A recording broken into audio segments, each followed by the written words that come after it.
If your circuit breaker is ever tripped right in the middle of doing laundry because someone turned on the space heater, you already know how frustrating it is when your home's electrical system gets overloaded. But here's what most people don't realize. Your smart home can actually prevent that from happening in the first place by automatically shifting power away from less important devices before you hit that limit. My name is Chen, and I've spent years helping people build automation systems that actually solve real problems instead of just adding more gadgets. You're listening to the Smart Home Setup Podcast. Quick note before we dive in, everything you're about to hear is based on research and writing by real people who actually work with this stuff. But the voice you're hearing is AI generated. Just wanted to be upfront about that. If you've been listening to this show for a while, thanks for coming back. It's genuinely great knowing there are people out there who care about making their smart homes actually functional instead of just flashy. And if you're new to the podcast, welcome. I think you'll find this stuff pretty useful. New episodes come out every Monday, Wednesday, and Friday, so you'll have a steady stream of practical guides to work through.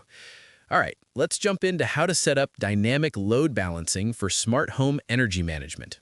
Dynamic load balancing automatically shifts your home's energy consumption away from high-demand appliances when your electrical system approaches capacity limits or when electricity costs peak. Learning how to set this up means you'll reduce energy bills, prevent circuit breaker trips, and optimize when your devices draw power based on real-time grid pricing. This guide walks you through the hardware, protocols, and automation logic you need to implement load balancing that actually works. You'll need intermediate smart home experience and about 4 to 6 hours for initial setup, plus another 2 to 3 hours for testing and refinement. The complexity comes from creating conditional automation logic and ensuring your devices communicate reliably across different protocols. Now, let's talk about what you'll need to make this happen. On the hardware side, you need an energy monitor with real-time reporting, something like the Sense Home Energy Monitor or Emporia View Gen 2 with sub-second update rates. You'll also want smart plugs with energy monitoring for controllable loads, minimum 4 units. Zigbee or Matter are recommended because they have faster response times than Wi-Fi. A smart thermostat or smart AC controller compatible with your hub ecosystem is important too. Look for Matter 1.4, Zigbee 3.0, or Z-Wave Plus. If you want high impact for load shifting, consider a smart water heater controller or contactor relay, though that's optional.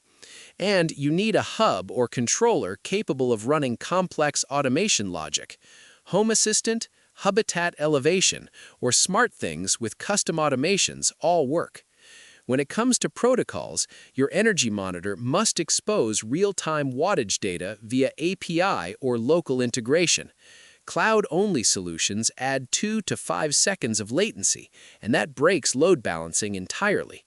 Smart plugs should use Zigbee 3.0 or Matter over Thread for 200 to 800 millisecond response times. Wi-Fi plugs typically add 1 to 3 seconds. All devices need local control capability because internet outages can't prevent load balancing from functioning. For software, make sure your hub software is updated to the latest stable release. Home Assistant 2026.1 or later is recommended for the built-in energy management dashboard. You need a basic understanding of conditional logic and variable comparison. And if you plan to optimize for cost and not just capacity, you'll need access to your utility's time-of-use rate schedule. On the knowledge side, know your home's main panel amperage rating. That's typically 100, 150, or 200 amps for residential properties. You should know which circuits control high-draw appliances like your dryer, HVAC, water heater, and EV charger, and understand your typical daily load patterns. When do you use the most power? All right, step 1 is installing your whole home energy monitor. Mount your energy monitor's current transformers, or CTs, around the 2 main feed lines entering your electrical panel.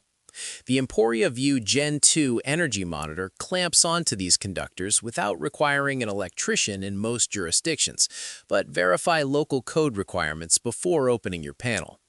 Check the link below to see the current price. Here's how the installation works. Turn off the main breaker. Yes, this means your whole house goes dark, so plan accordingly. Remove the panel cover and locate the two thick cables feeding your main breaker. Clamp the CTs around each cable with arrows pointing toward the breaker. Direction matters for accurate readings. Route the CT cables through a knockout hole to the monitor mounted beside the panel. Connect the monitor to a 240-volt breaker for power or use the included plug adapter for 120-volt outlets. For protocol setup, configure your energy monitor's local API integration. The Emporia View requires enabling partner access in their app, then adding the custom integration in Home Assistant via HAX. The Sense monitor uses local MDNS discovery, but may require port forwarding for some hub platforms. Your latency expectation here is critical. You need updates every 1 to 2 seconds maximum for load balancing to react before breakers trip. In my experience, installers rush this step and don't verify the CT orientation. If your readings show negative wattage or values that don't match your utility meter, flip the CT clamps 180 degrees. Moving on to step 2, deploying smart plugs on controllable loads. Identify appliances that can be briefly interrupted without causing problems. These become your shedding loads during peak demand. Good candidates include space heaters, which typically draw 1,500 watts each and are prime targets. Dehumidifiers run at 400 to 700 watts, and their cyclical operation tolerates interruption. Phone and tablet chargers collectively use 50 to 200 watts and have completely flexible timing. Aquarium equipment like heaters and pumps can pause for 5 to 10 minutes. Coffee makers and electric kettles work too if automated brewing isn't critical. For installation, plug Zigbee or Matter-enabled smart plugs with energy monitoring into outlets serving these loads, then pair them with your hub. The Third Reality Zigbee smart plug provides per-plug monitoring and 200 millisecond response times through a Zigbee mesh network. Check the link below to see the current price. Now, some bad candidates for load shedding. Don't use refrigerators because of food safety. Medical equipment is an obvious safety concern. Networking equipment kills your smart home during load events, and desktop computers without UPS backup risk data loss. Each plug needs a descriptive entity name in your hub, like space heater bedroom or dehumidifier basement, because you'll reference these in automation logic. Test that you can read current wattage and toggle each plug from your automation platform before proceeding. Step 3 is configuring your hub's energy tracking dashboard. Home Assistant includes a built-in energy dashboard under Settings, Dashboards, Energy that aggregates data from your whole home monitor and individual smart plugs. Configure this first because it visualizes what your automation logic will act upon. Here's what you need to set up. Add your energy monitor's total power sensor as the grid consumption source. Add each smart plug's energy sensor as an individual device. If your utility offers time of use pricing, manually input the rate schedule. That might be off-peak at 10 cents per kilowatt hour and peak at 35 cents, or whatever your actual rates are. Let the system collect 48 hours of baseline data before building automations. Why does this matter? You need to understand your home's typical load profile. When do you hit 80% of panel capacity? Does your HVAC compressor starting always push you over threshold? The dashboard reveals these patterns. For a 200-amp panel at 240 volts, your maximum safe continuous load is around 38,400 watts. That's 80% of 48,000 watts capacity. In practice, most homes peak at 8,000 to 15,000 watts. Other platforms, like Habitat, require custom dashboard configurations using Grafana or similar tools. This adds complexity, but provides more granular control over data visualization. Step 4. Create the load priority hierarchy. Not all loads are equal. Before writing automation logic, document which devices get shed first, second, and third when demand exceeds your threshold. This prevents your system from turning off critical loads while leaving convenience items running. Here's an example priority structure. Priority 1, first to shed, would be space heaters in unoccupied rooms and decorative lighting. Priority 2 includes dehumidifiers and charging stations for non-essential devices. Priority 3 is HVAC fan speed reduction, not full cutoff, and water heater. Priority 4, last resort, is partial dimming of all smart lighting and delayed dryer cycle. Create this as a simple text document or spreadsheet. You'll translate it into if-then logic next. The key insight is you want to shed the least disruptive loads first while maximizing the wattage reduction per action. In my experience, homeowners initially classify everything as critical until they experience a few load-shedding events. After seeing that their basement dehumidifier pausing for 8 minutes caused zero problems, they become more aggressive about adding devices to priority 1 and 2. Now for step 5, writing the core load balancing automation logic.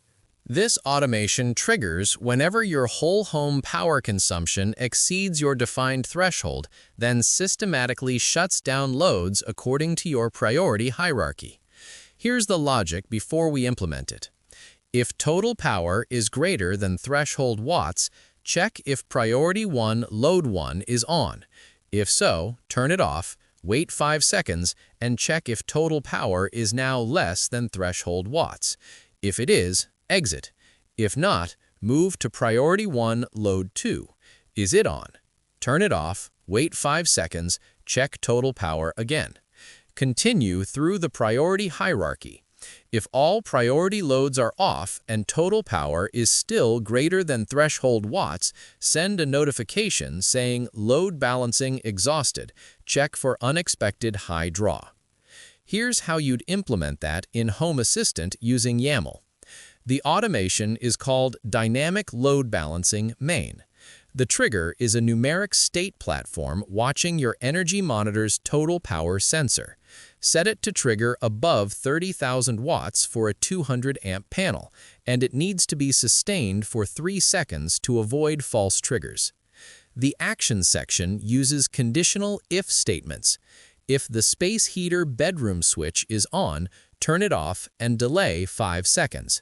Then check if total power is now below 30,000 watts.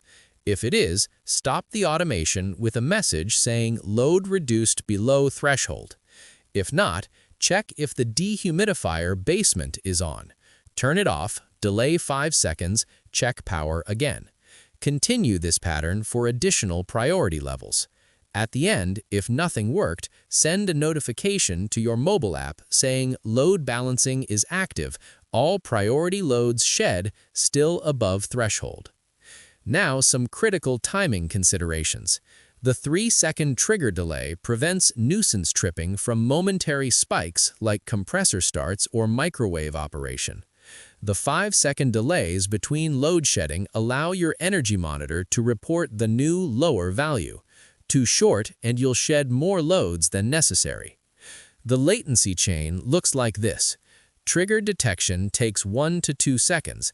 Automation processing takes half a second to 1 second. Device command takes 0.2 to 3 seconds depending on protocol. Monitor update takes 1 to 2 seconds. Total response time is 3 to 8 seconds. For Z-Wave or thread-based systems, adjust entity IDs to match your platform's naming convention. SmartThings uses similar logic through their Rules API but requires JSON formatting instead of YAML. Step 6 is implementing restoration logic. Load shedding is only half the system. You also need logic to restore loads once consumption drops safely below threshold. Without this, your space heater stays off forever after a single load event. Here's the restoration logic. If total power is less than threshold watts minus a hysteresis margin, check if priority 3 load 1 was recently shed, and the time since it was shed is greater than minimum off time. If so, turn it on and wait 10 seconds. Then check total power again.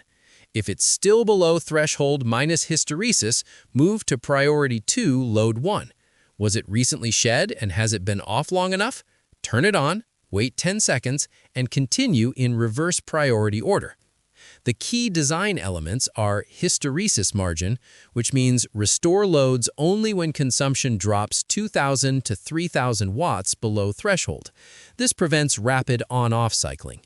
Minimum off time forces each load to remain off for at least 3 to 5 minutes before restoration eligibility. This gives the system time to stabilize. And reverse priority order means restore priority 3 loads like HVAC and water heater before priority 1 loads like space heaters. This ensures critical comfort systems come back first. Here's a home assistant restoration example. The automation is called Dynamic Load Balancing Restore. The trigger watches total power below 27,000 watts, which is 3,000 watts of hysteresis below the 30,000 watt threshold. It needs to be sustained low for 1 minute. The action uses a repeat loop that iterates through a list of entity IDs, like dehumidifier basement and space heater bedroom. For each item, check if it's currently off and if it's been off for more than 300 seconds, which is 5 minutes. If both conditions are met, turn it on, delay 10 seconds, and then check if total power is approaching 29,000 watts. If it is, stop restoring with a message saying approaching threshold during restoration.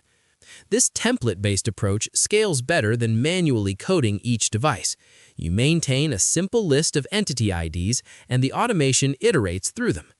Step 7. Add time of use rate optimization.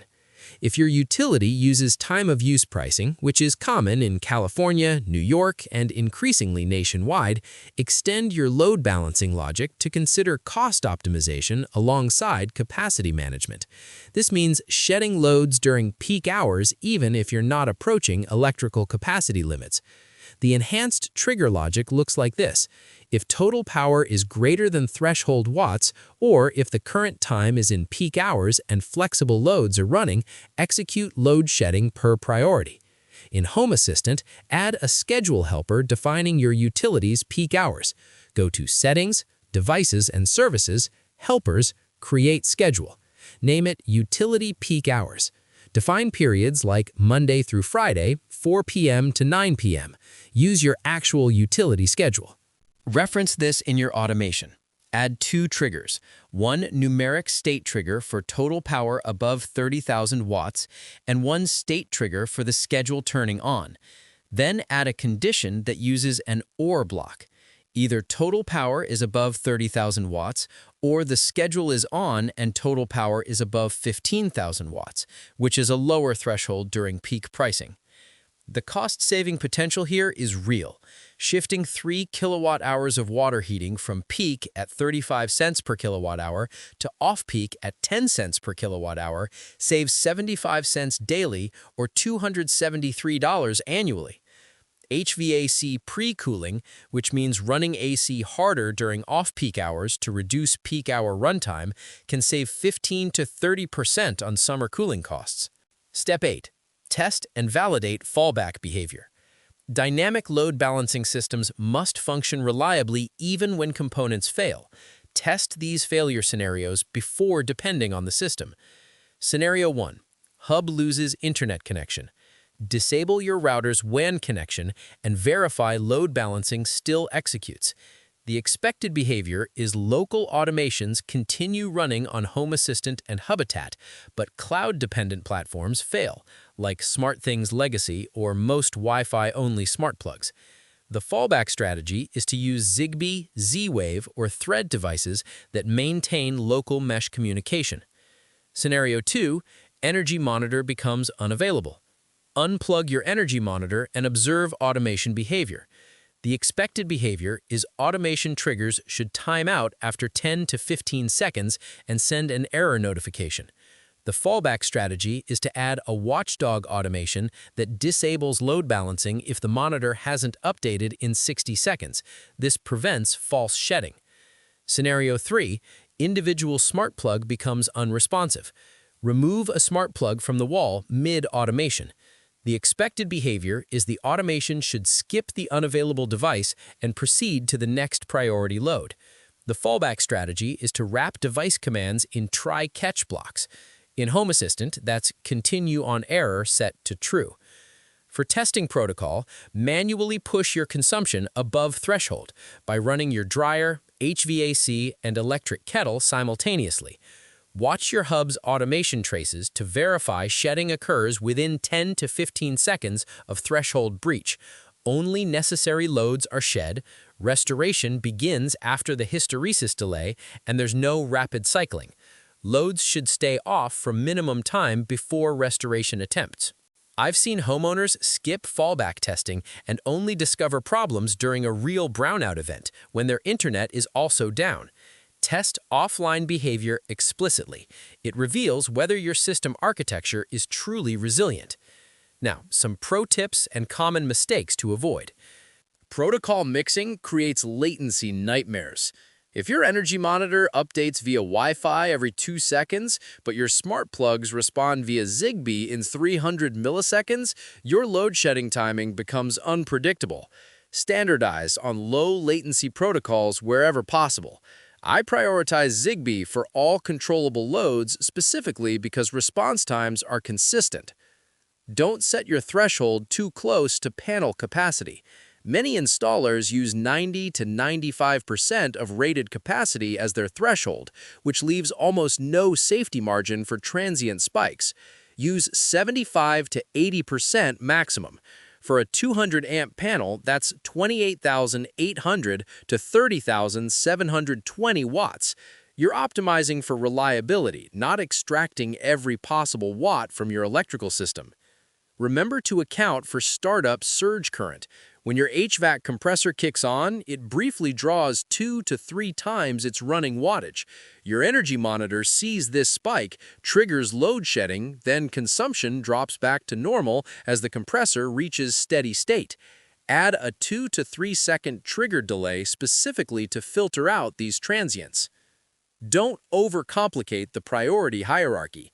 I've consulted on systems with 8 to 10 priority levels that became unmaintainable. Stick to 3 to 4 levels maximum. You're building a practical load management system, not modeling the entire physics of your home's electrical flow. Make sure you document which devices were shed. Add entity attributes or input text helpers that record which loads were shed and when. During troubleshooting, you need to know whether your space heater was off due to load balancing or because someone manually turned it off. Home Assistant's logbook integration provides this automatically, but Habitat users need to manually log state changes. And don't ignore seasonal load pattern changes. Your summer baseline with AC running differs massively from winter with electric heating. Review and adjust your thresholds seasonally. What worked in April might cause nuisance shedding in July. Set a recurring calendar reminder every 3 months to review your energy dashboard. Now, let's tackle some frequently asked questions. What protocols work best for dynamic load balancing smart home systems? Zigbee 3.0 and Matter over Thread provide the best combination of low latency, 200 to 800 milliseconds response times, and local operation during internet outages. Z-Wave Plus works equally well with similar latency characteristics. Wi-Fi smart plugs typically add 1 to 3 seconds of delay due to cloud dependencies and introduce reliability problems when your network is congested. Avoid Wi-Fi for time-sensitive load-shedding applications unless the device explicitly supports local control through your hub. For critical loads like HVAC systems, wired relay controls like Shelly switching modules eliminate wireless variables entirely. How much can I realistically save with dynamic load balancing? Most homes save 8 to 15% on monthly electricity costs by combining capacity-based load balancing with time-of-use optimization. The exact savings depend on your utility's rate structure. Homes with aggressive time-of-use pricing, where peak rates are 2 to 3 times higher than off-peak, see the largest benefit.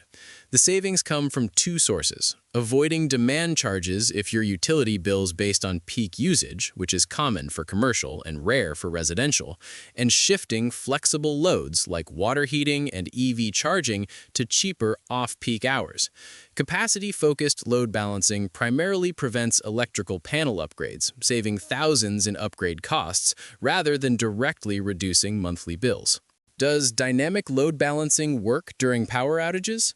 No, because your whole home energy monitor stops functioning when grid power is lost. If you have battery backup or a generator, load balancing can theoretically manage your limited power capacity, but you'll need a specialized energy monitor designed for off-grid operation. Most consumer models, like the Emporia View, only measure grid-supplied power.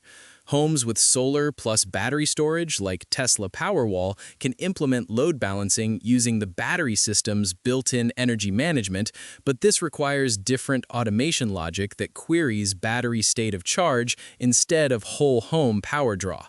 The battery system's controller handles load prioritization automatically during outages, making manual smart home automations redundant. Can I use this system with an apartment, or do I need access to my electrical panel? You can implement limited load balancing in apartments using only smart plugs without accessing the electrical panel. Instead of measuring whole home consumption, you'll track the cumulative wattage from all your monitored smart plugs and shed loads when that aggregate number exceeds a threshold you define, typically 1800 watts for a single 15-amp circuit to avoid tripping breakers. This approach only manages loads plugged into smart outlets, so you can't shed your HVAC or water heater, but you can prevent running space heaters, dehumidifiers, and other portable appliances simultaneously. The automation logic remains identical to whole home systems, just with a lower threshold and fewer controllable devices. So here's the thing about setting up load balancing. It's an iterative process. Dynamic load balancing transforms your home from a passive energy consumer into an adaptive system that responds to electrical capacity constraints and utility pricing signals. You've now installed the monitoring infrastructure, deployed controllable loads, written the automation logic with proper priority hierarchies, and tested fallback behaviors for reliability. The key to long-term success is to treat your initial setup as a baseline, not a finished product. Monitor how often load shedding triggers over the next month, which devices actually get shed during real events, and whether your priority hierarchy matches your actual comfort preferences. Most of my consulting clients adjust their priority structure 2 to 3 times in the first 60 days as they discover which loads they can tolerate interrupting and which ones cause frustration. Your load balancing system works best as part of a comprehensive energy strategy. The hardware you've deployed for load balancing also enables detailed energy auditing. You can identify phantom loads and high-consumption devices using the same monitoring infrastructure. Start conservative with your threshold and priority settings, then gradually optimize as you gain confidence in the system's behavior. You're building reliability, not chasing the absolute maximum theoretical efficiency. That wraps up this episode of the Smart Home Setup Podcast. Thanks for listening all the way through.